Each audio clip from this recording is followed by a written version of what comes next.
تمہیں یاد ہو کہ نہ یاد ہو. 7 الفاظ ہے اس میں ردیف. کتنے؟ یعنی ردیف ایک لفظ بھی ہو سکتا ہے اور کئی ایک الفاظ بھی ہو سکتے ہیں. اب کلیئر ہو گیا ردیف سے کیا مراد ہے, قافیہ سے کیا مراد ہے؟ ہو گیا کلیئر. اب ہم دیکھیں گے جو کل کا پیپر تھا اس میں جو اصطلاحات پوچھی گئی تھی کہ ان کو آپ بیان کریں. اس میں ایک اصطلاح تلمی, ٹھیک, تلمی, اس پہ ہم آج بات کریں گے. تلمی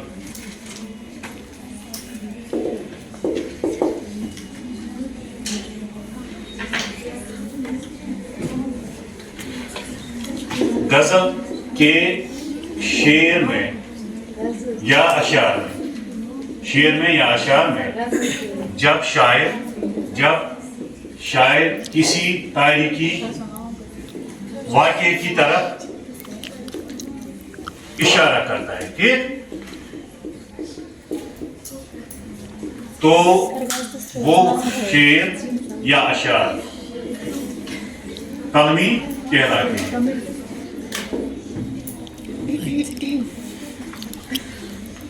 سمجھ میں آ رہا ہے میں نے کیا لکھا؟ جب کسی غزل میں ہم اس طرح بھی کہیں گے کہ کسی شعر میں کسی تاریخی واقعے کی طرف اشارہ کرنے کو تلمی کہتے ہیں, ٹھیک. لیکن میں نے لکھا غزل کے شعر میں یا اشعار میں. غزل میں ایک ہی شعر نہیں ہوتا ہے, 2 اشعار بھی ہو سکتے ہیں, ٹھیک. اسی لیے میں نے اشعار بھی لکھا. غزل کے شعر میں یا اشعار میں جب شاعر کسی تاریخی واقعے کی طرف اشارہ کرتا ہے تو وہ شعر یا اشعار تلمی کہلاتے ہیں, ٹھیک. اب میں ایک ہی واقعے کی طرف اشارہ کروں گا. حضرت ابراہیم علیہ السلام کو جب نمرود نے آگ میں دھکیلا تھا تو اس واقعے کو شاعر نے بیان کیا ہے یا شعرا نے بیان کیا ہے. اقبال کہتے ہیں کہ آگ ہے اولاد ابراہیم ہے نمرود ہے. آگ ہے اولاد ابراہیم ہے, آگ ہے اولاد ابراہیم ہے نمرود ہے.